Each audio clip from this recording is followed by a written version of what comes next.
Today on this episode of Suddenly Single, I'm delighted to say we've got a former model, former Miss England, former Miss Great Britain and a Miss World contestant, once married to footballer Jamie O'Hara and now happily married to Michael O'Neill, living in Birmingham these days, aren't you, Danielle? I am indeed, yes. Thank you so much for coming in. Thanks for having me. Just want to get out of here.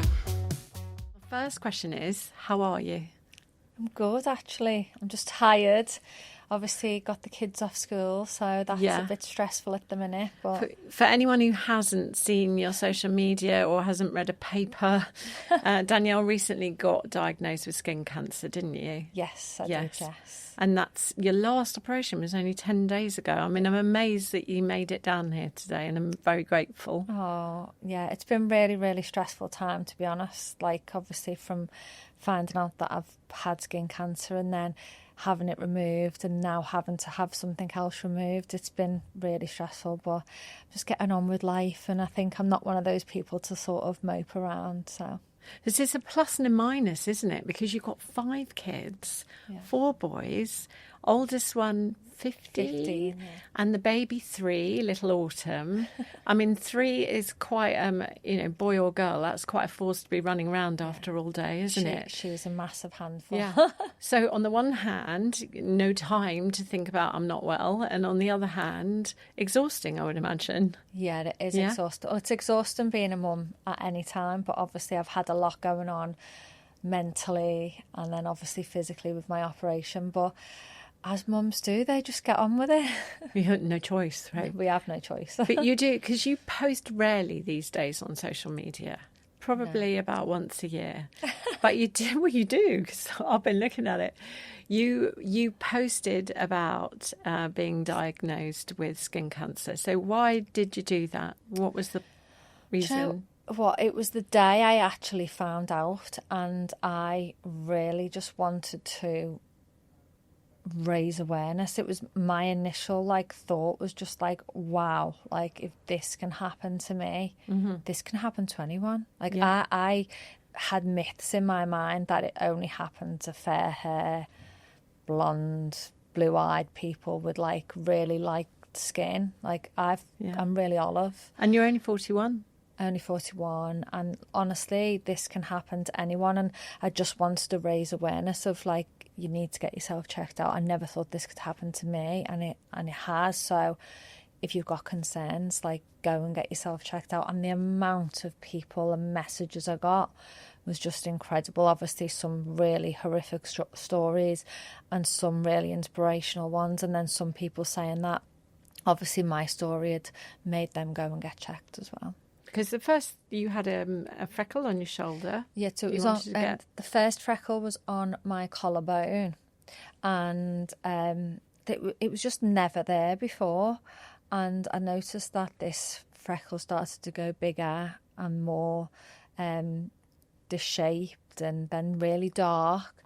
And I thought, you know what, I'm going to get myself checked out, because one of my friends sadly passed away of bowel cancer, and that just gave me the kick really that I needed to go and get checked out. It was quite a long process from going to the doctors to having pictures taken to then seeing a consultant and then getting it removed. I think all in all it was about a year. But yeah, obviously I was just really, really shocked to find out that I did have skin cancer. And your family is a massive support, right? My family has been amazing. Obviously, I've got a really supportive mum and dad. I've got a really supportive husband. And it was hard for him as well. Yeah. Because obviously when anyone hears the word cancer, it's scary. He'd had his own cancer scare a couple of years ago as well. So, yeah, we've both gone through the mill, but we've both really been there to support each other. So if we go back in time, though, when you first burst onto the scene, I mean, modelling, how did you get into modelling? My mum's always really pushed me into the modelling side of things, but I was in quite bad relationships as a child, and it wasn't until I sort of my mum realised how bad and serious they were was when she got me and she was like, right, you're going to go in for these modelling competitions. So can you just tell anyone who hasn't read about it and doesn't know, you've done a lot of work, you've done a lot of campaigning for kids. You made a documentary about it as well, about teenagers who get into abusive relationships without realising. Because you were punched, weren't you? Yeah, I was relationships. I was knocked out. I had my cheekbone broke. I was pulled from a car and went under the wheel. Like I had a lot. I would be beaten up most days, like chairs smashed over my head. I'd be spat on. I actually thought that was just normal life, and that's how I was going to be treated forever. But that wasn't the sort of home you came from. No, it wasn't. Like my mum and dad are still together now, and it wasn't. It was just, I think I was just really young, really naive, and as someone Did you think it was something you'd done? I thought I deserved it. Like, I thought that was how I thought that. Like, I thought that they make you, when you're with a manipulator, they make you feel like you're in the wrong and you've done this and you deserve all this treatment that you're getting.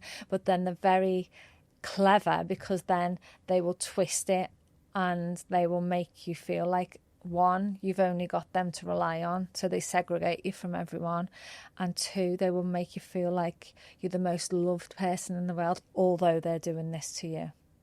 So it was a really, really tough situation and a really hard one to get out of. And how did your parents discover that this was going on? Could they see physical marks? I mean, yeah, they could see physical marks in the end, but I would always make up excuses, like I walked into the door, or I did this, or I did that. And I think obviously they started to realise that something wasn't normal. And then I went in, my mum put me in for competitions, modelling competitions, like to boost your confidence. Yeah, to give me some confidence, to try and get me out of that rut that I was in. And then I started to enjoy them, started to do them a little bit more. And then it wasn't until my boyfriend at the time didn't like the fact that I was in these competitions and that I'd won this one competition, that he came round. We'd had an argument and he was like, oh, I just want to say sorry and whatever. When he got me in a room on my own, he basically punched me and knocked me out and broke my cheekbone. So even though your mum was pushing you to do things to boost your confidence, you were still involved with this kind of guy. Yeah, I was. Yeah. And it wasn't until after that scenario that happened to me that they were like, enough's enough, like you were getting you away. So then they moved me down to London. I stayed with some friends, and yeah, the rest is history, really. Did you have any therapy or anything about that? Yeah, I had therapy. I mean, I've been in and out of therapy my whole life, to be honest. And I have ended up in rehab as well for like drink and drugs and stuff, which I think is a lot of that come from not dealing with that kind of stuff properly. Yeah. But yeah, I'm glad that I'm a lot older and a lot wiser now. Well, you are also very beautiful, and we were laughing before we started to film this because I was asking you what beauty pageants are really like. Are they like Miss Congeniality? Are they really horrible behind the scenes, cutting up your dresses and stuff like that? And you said Miss World was. It was, yeah. There was actually someone who got their dress cut off, which is just absolutely insane. So she couldn't wear it? No, it was like on the night of the event as well. And like basically you have changes through the night. This girl's dress had been cut up and no one knew who did it. Drama. I'm guessing she got nowhere in the competition. I can't actually remember what happened. I think she was one of the favourites. But I think when we were there, we all knew who was going to win. Okay. I was very young. I was out of my depth. Let's put it that way. It was in China, wasn't it? Yeah, in China, yeah. But it was an amazing experience. I met some amazing people. I'm still in contact with some of them as well, which is nice. Did you share rooms, like two girls in a room and that kind of thing? So who did you share with? I shared with Miss Sweden. Are you still friends? Yeah, yeah. Oh, that's lovely. And I actually, when I moved down to London, I actually moved in with Miss Cyprus. Oh, did you? Yeah. Oh, wow. You said Miss England was your favourite because it was the least competitive. Yeah, I feel like it was competitive. Miss England and Miss Great Britain are both really competitive competitions, but I don't feel like there is, you know, the English girls were a lot more pleasant and nice, and we got on. Whereas obviously in Miss World, it was very intense, they wanted to win. Yeah.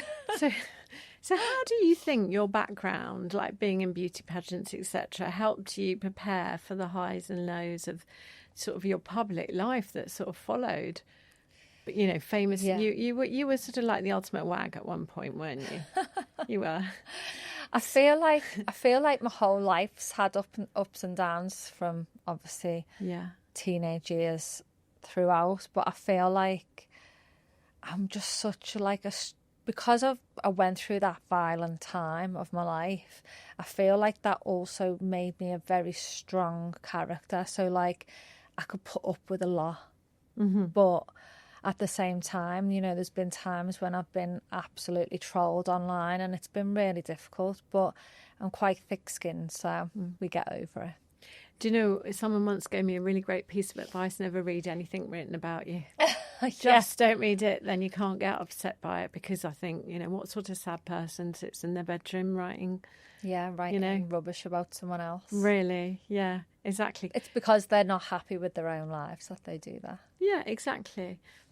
So when your marriage broke up, did you struggle with that at all? Mentally? Yeah, I think I did, because obviously it was very sort of it was up in public. Yeah, it was so public. So yeah, I did struggle.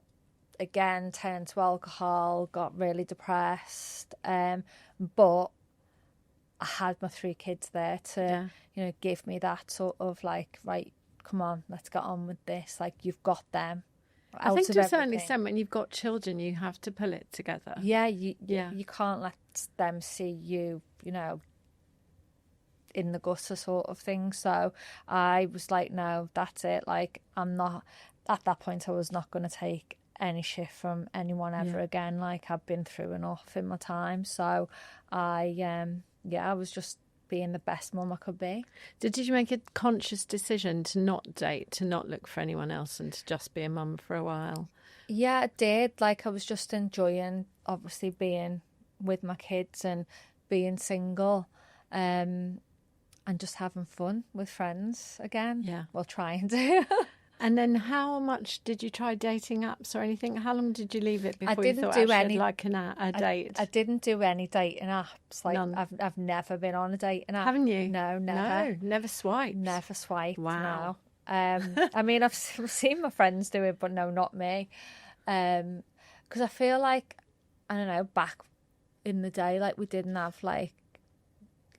really have that. I can't even remember whether dating apps were around then, to be honest. But yeah, it's not something that I would really, because I was, in my eyes, like, I don't know, I was quite famous and I wasn't sure, like, you know, you're not sure what who you're going to meet So, I mean, there's a lot of random people out there, so, and stalkers, etc. So no, but I obviously went out on a night out to Liverpool, and then that's when I met Michael. Yeah, do you want to tell the story of Michael? Because it's quite funny. Yeah, but this is random. So basically, I was out on this night out in Liverpool. We were both actually from Birmingham. Well, we were living in Birmingham at the time, but I seen him on a night out in Liverpool, and I was quite drunk, tipsy, should we say. I went over to him and grabbed hold of his face and was like, why have I never seen you before? Oh. So, yeah, it was a bit like, basically, I put it on him. And then you tried to put him in your phone. I tried to, put him in my phone, put his number in my phone, but I was obviously that drunk. I'd spelt his name all gobbledygook in my phone. So the next day, when I'm looking for the number, I didn't know what I'd put him in as. So I never spoke to him again. And it wasn't until 3 months down the line that I went to a gym in Birmingham and he just so happened to be in there. And he came over and he was like, you need to learn to squat better. And the rest is history. That's it. And what did you do for your first date? How romantic was that? He took me to a restaurant in Birmingham and it was lovely. And then, yeah, we actually did keep going back there on the same day every year, but it's now closed down, which is a shame. Oh, that's lovely. And you've had another boy who's only Ronnie. 7. And your first daughter, number First 4, and last. Autumn, 3, a complete whirlwind. She's crazy, honestly. She's so funny. It's like she's been here before. She's so witty. She's just so funny. How would you describe your life now with 5 kids? Hectic, but in a good way. I love being a mum. I live and breathe to be a mum. I don't go to the opening of an envelope anymore. Well, you did say, with your oldest boys, you feel like you missed out a little bit now, and that's why you're not so much on the scene, that you're much quieter these days, because you want to do the picking up from the school. Yeah, I want to be all there of the things that you didn't do. Yeah, I do feel like obviously some things in life like that, I do regret not being there as much for the older kids, because I did miss out on a lot. Obviously, I was working a lot. But I think as I've got older, I've realised that actually I want to be there and spend time with them. I want to take them to football. I want to pick them up from school. And, I think it's important to be in their lives as much as possible, because one day they're going to go and fly the nest. Have any of them watched you on TV? You did SAS, didn't you? Yeah, they watched SAS. The older boys watched that and they were really impressed, to be fair. I think they thought I was going to be out the first week. Well, it's a really tough show to do. It was really, really, really tough. It was the hardest thing I've ever done, but it was the most amazing experience at the same time. You said to me these days you prefer just a bit of Pilates. Yeah. Yeah. Just give me Pilates and then a glass of wine in the night and just bed at 8 p.m. I'm fine. How life has changed. I asked you in here today because you've got it right second time around, right? Yes. So Thank God. Well done. Found a good one. Yeah. Gives hope to all of us that haven't quite got there yet. But what would you say to anyone who's listening and struggling to believe that they can find love after heartbreak? You know what? I think you really can, and it comes when you're not expecting it. And I feel like one of my biggest things is I think I was always looking for the wrong thing. I was always looking for someone to look after me. Mm-hmm. And when I sort of changed that around, I feel like now in my marriage to Michael, we live a very equal relationship and a very equal marriage. And well, he was sending you, because he's an electrician, isn't he, Michael? And he was sending you pictures when we were outside, saying, what about this light? What about that light? He's just normal. He's just really normal. He's brought me down to earth. And I feel like, when you're equal in a marriage, then it really works. I feel like if one person feels like they're better or they've got more money, or I feel like the marriage can struggle sometimes. You've got to be equal. So it's important to have a strong family. Are you close to your mum? Yes, very close to my mum and dad. And Michael's very close to his mum and dad as well, which is nice. Yeah, and is that the kind of relationship you'd like to have with Autumn? Would you say you'd like her to be your best friend? Yeah, she always wakes up and says to me every day, Mummy, best friends forever. Oh, that is so cute. Sweet. That really is. At least she calls you Mummy. Yeah. My daughter calls me Sibby. And when I say, why don't you call me Mum? She goes, because you're Sibby. I've probably been called worse things anyway. Yeah, there's worse things than Sibby, right? I have a game that I would like to play with you, Miss Lloyd, or Mrs. O'Neill, I should call you now.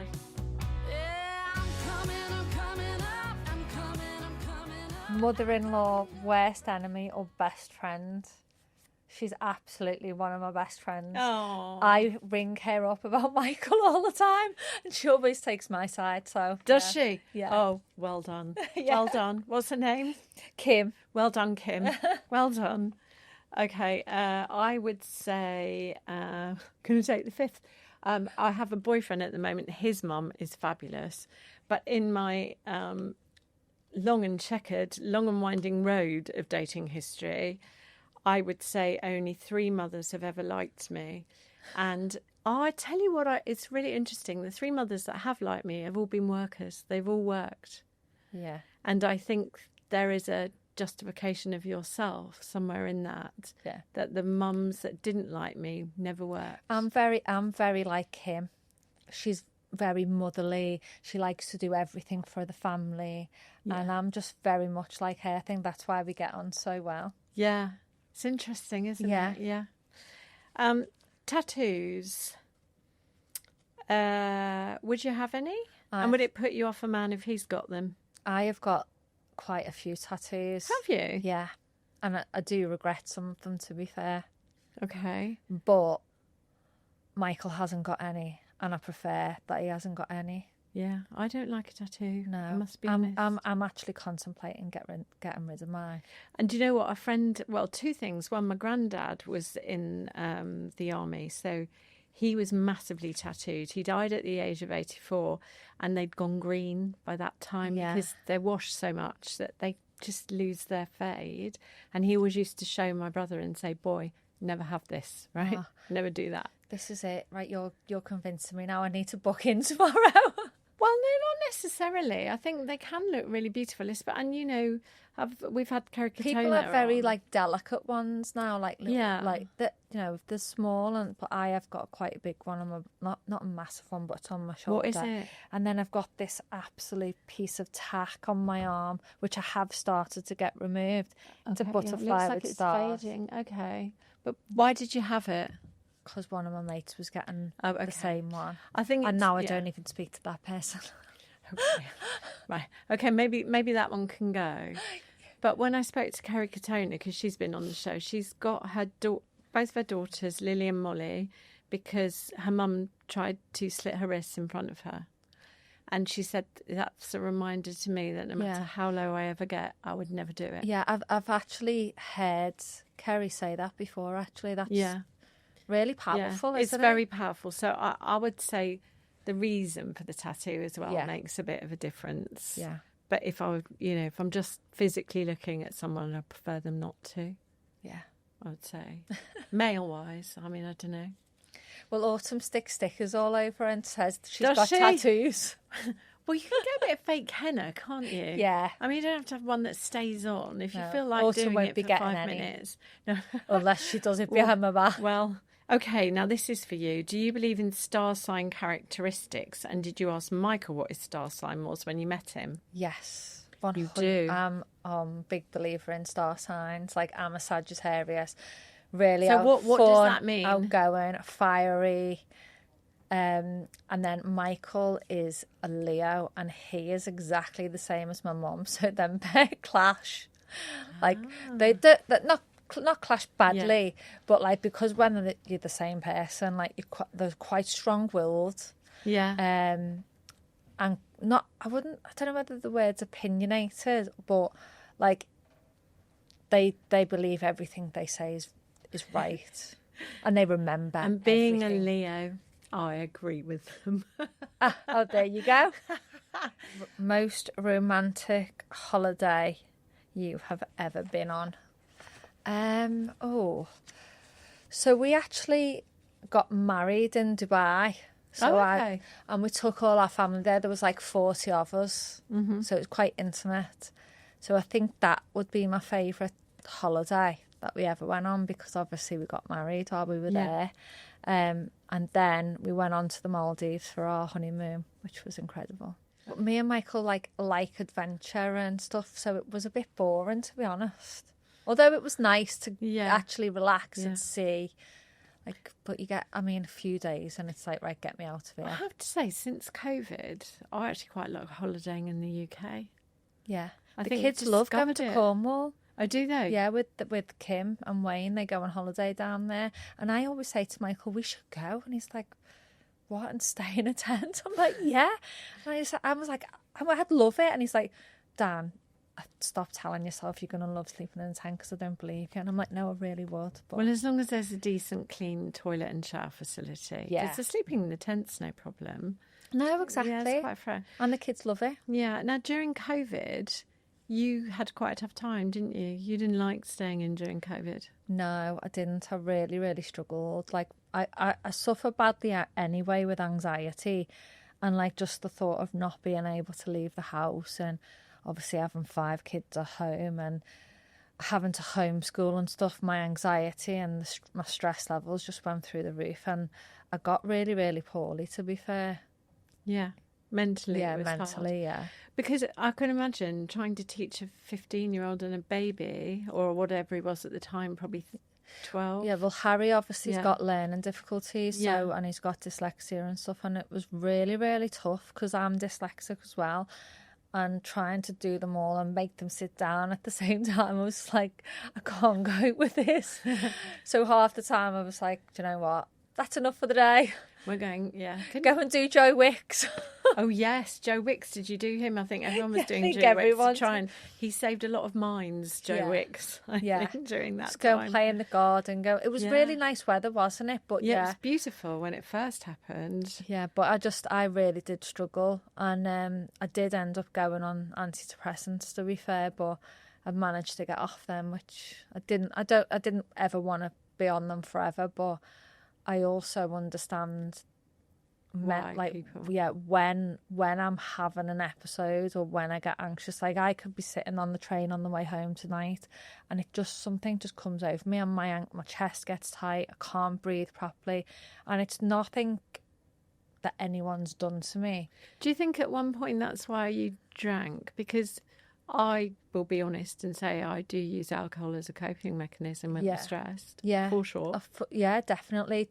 You know, people drink to forget as well. Yeah. And I think I've been through so much trauma in my life that I would usually turn to alcohol to numb the pain or to forget about that situation. But then the next day when you wake up, it starts over again. Yeah, you got the beer fear. Check on your phone who you've been texting. What did I say?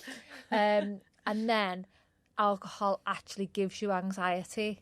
So it just swings and roundabouts, really. And obviously in COVID, I was drinking a lot of wine as well, which probably didn't help because there was nothing else to do. Yeah, yeah. So do you not really drink now? I do obviously drink, but not to that extent. Final question, Danielle Lloyd. Ooh, this is quite good. Looking back at your relationships, what is the best life lesson you've learnt? Or it could be the worst if you prefer. The best life lesson is, for me, I think if you are unhappy or if something happens to you in that relationship and you feel like you want to leave, but there's obviously something holding you back, it might be kids, it might be money, make the right decision and go with your heart, because I feel like, you know, there was times when I could have stayed in relationships, but I wouldn't have been happy.